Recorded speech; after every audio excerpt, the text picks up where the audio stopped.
Welcome to the Unapologetic Man Podcast, the only podcast that's all about self-improvement, confidence, success, women, and being a man without making any apologies for it.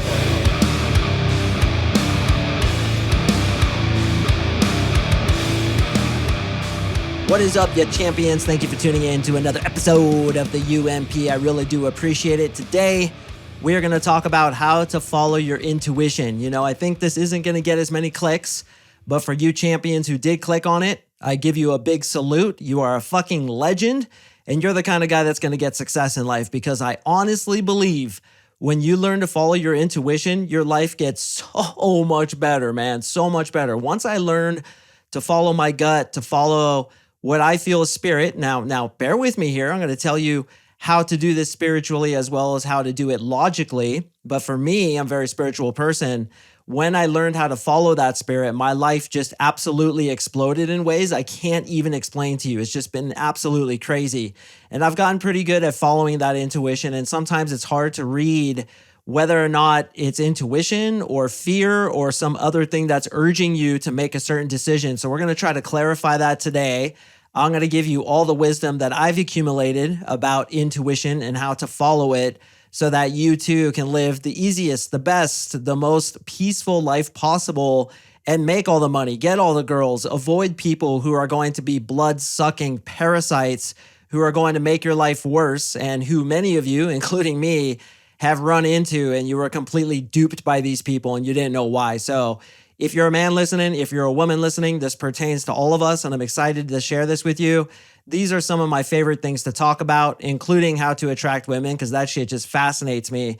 But I love this kind of spiritual stuff. I love living on that higher level, going beyond the five senses, right? I really do believe it is a sixth sense. But as I alluded to earlier, even if you don't believe in all that airy-fairy spiritual new age bullshit, this is still really going to work for you.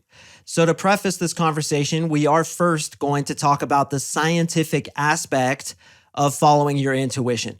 So there's a thing you may have heard of. It's called your reticular activation system, RAS, reticular activation system.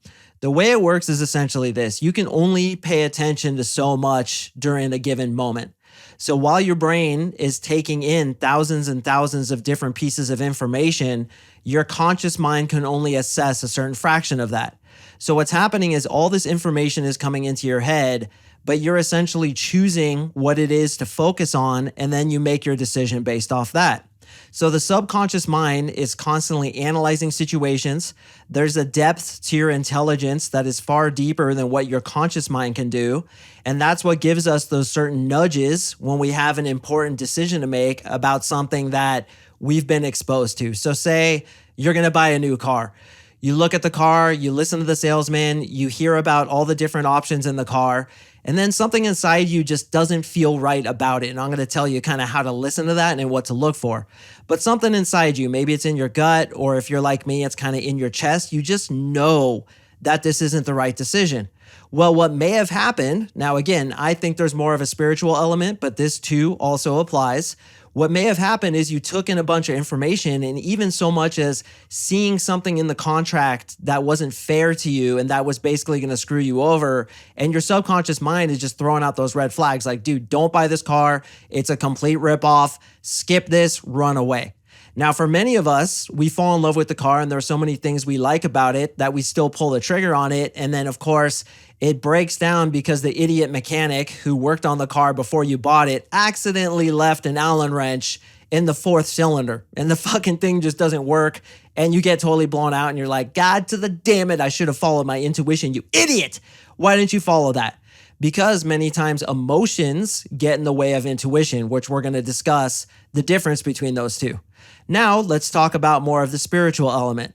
I believe that there's forces inside of you that go beyond what we perceive as present day reality.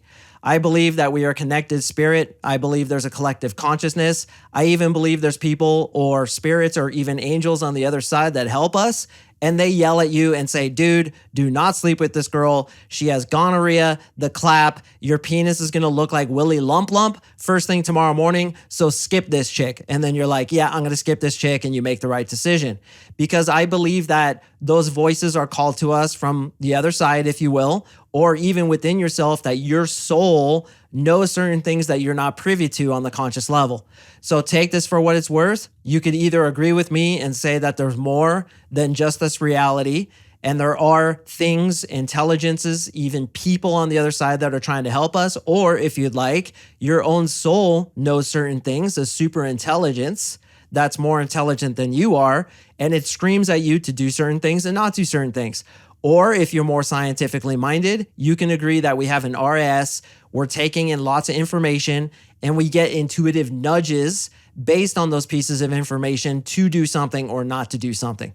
So what's the difference between an intuitive nudge and just fear or desire? So what I found is that an intuitive nudge often feels more pure and it's never based in fear. So anytime I have an intuitive nudge, I always ask myself, is this based in fear? Me being fearful about what might happen here. So for example, you go to buy that car and you're worried about what your parents might think of you because it's a Mustang or something like that. It's like a 69 Mustang and it's a collector's piece, and you think that your dad and your mom are going to frown at you about it. So while you're buying it, everything feels really good. It feels really positive, but then you just think about what these people are going to say to you and how they're going to disapprove of you, which comes from fear. And then you think that's your intuition saying, don't do it. And then you don't do it and you miss out on a good opportunity. Whereas when intuition nudges you in the right direction, it always feels good. It always feels peaceful. It always just feels right. And it's really hard to explain, but I really feel that we're connected in where you can tell the difference. So Marissa and I are buying a new home, and it's pretty expensive. Right now, the housing market in Colorado is absolutely insane. Some of you guys might wrinkle your eyebrows at me knowing I'm buying a house in this market, but we're selling a home that's going to give us a gigantic profit from it. And we're putting that into this new home. We're going to refinance because I understand the interest rates are insane right now. Please don't email me about it. I know the situation, but based on supply and demand, this is really a perfect fit for us. We've been looking, and if you've been listening to my podcast for any amount of time, we've been looking for like 2 years. We found the absolute fucking perfect spot.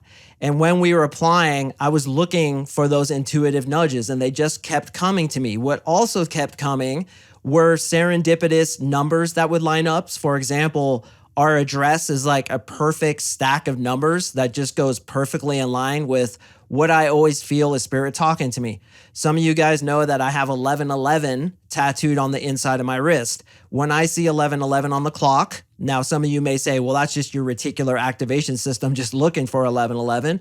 But I believe when I see it on the clock, it's spirit talking to me saying, hey, you're on the right course. Keep doing what you're doing. So when we won the house, not only did the address line up perfectly, it was in the exact location I wanted it to be. The final square footage of the lot, as well as the house itself, lined up into perfect serendipitous numbers. And get this, man, the plans that were drawn up for the house were drawn up on my birthday, on my fucking birthday, 2/3/23. So it's set up at the top. It said 2323. And I was like, holy hell, this is a sign. But in addition to that, we did the math, right? We said, this is a good investment. We're going to be here for probably 15 years. It's going to definitely appreciate. There's actually a speedway across the street from where we're going to live. It's called Bandimere Speedway. And that place is really fucking loud, and it was preventing me from wanting to live there. But literally the day before we applied, Bandimere said that they were closing. So they close, we fucking apply, and now that place is just going to appreciate. We actually think it's going to appreciate by probably 100,000 by the time we close. So we feel it's a good investment, and it just felt right. It just felt kind of like being wrapped in a warm blanket. Now, I know that analogy is a little bit stupid. It's a little airy-fairy, a little new age, but it's the best way I can explain it to you. When your intuition is telling you, yes, go for this, it should just feel good. Like being wrapped in a warm blanket, like just feeling good, like when you were a kid and your mom made you chicken noodle soup and you came inside and it was just one of your favorite memories when you were a kid. That feeling is the same feeling you're going to get with that intuitive nudge that's pushing you towards certain things. Now, what happens when that thing is a bad thing? You feel a sickness in your stomach, kind of like when you were sprayed with diarrhea in 6th grade. Or in my situation, you were at the trampoline park with your 3.5-year-old. You went to go sit down on a fucking bench and you put your hand in something sticky and slimy and you had no idea what the fuck it was. So what you did is you ran from that bench to the bathroom, moving faster than Usain Bolt, the world record holder of the 100 yards, and you fucking washed your hands. That disgusting feeling that you get, that's your intuition telling you not to pull the trigger on something. So back to the Mustang example. You really want this Mustang. It feels good. You read through the paperwork. Your RAS assessed that it's a good deal. Everything seemed to line up. And if you want to bring spirituality into this, it just seems serendipitous, just like my house purchases. Okay. But you started to feel a little bit scared because you know your parents would wrinkle their eyebrows at you. They wouldn't approve of your decision. I still feel that that's a good decision. So you need to differentiate between making the decision based on your intuitive nudge and making an emotional decision. I believe yet again that when it's a proper decision from a positive aspect, it just feels peaceful, it feels right, and the universe seems to conspire to help you.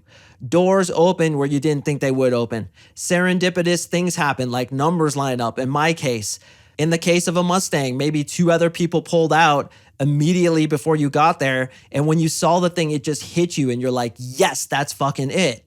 On the other hand, when you meet a chick at the nightclub whose nickname is the Python, and a bunch of people are telling you like, dude, don't fuck with that chick. And when you meet her, she's just so banging and you want to get that ass, but you know that there's something wrong with her. You just feel intuitively like, man, walk away. She has bad energy. She has a bad reputation, just doesn't feel right. Don't do it. Then you have to follow that intuition rather than a fear of, let's say you meet a super hot girl in a nightclub. It just works out. The conversation flows. She wants to meet you again, but you're scared because she's so goddamn hot. That's fear preventing you from moving on something that's positive for you.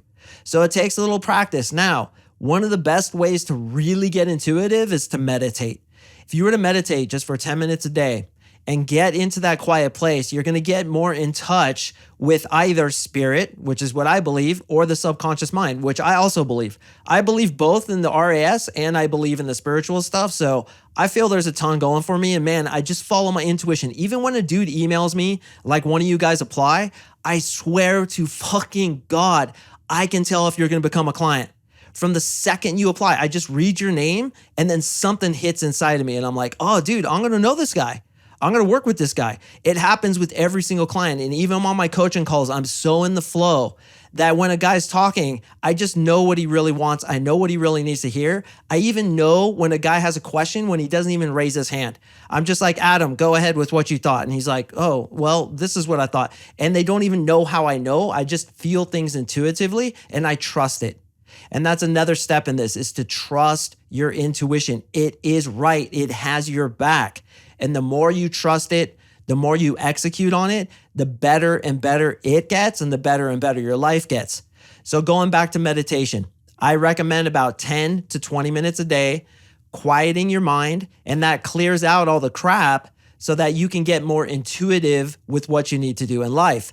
Now, if you ever have a question, such as me buying that house, and I'm like, man, I don't know. It's like, I can't tell if this is my fear trying to prevent me. I can't tell if I'm just excited about this because I'm pumped to be getting an awesome house right next to the fucking mountains in between Denver and literally, boys, right on the fucking mountain. Like I could throw a stone out of my house and hit the mountain and then Denver is behind us. Fuck yeah, dude. We fucking crushed it.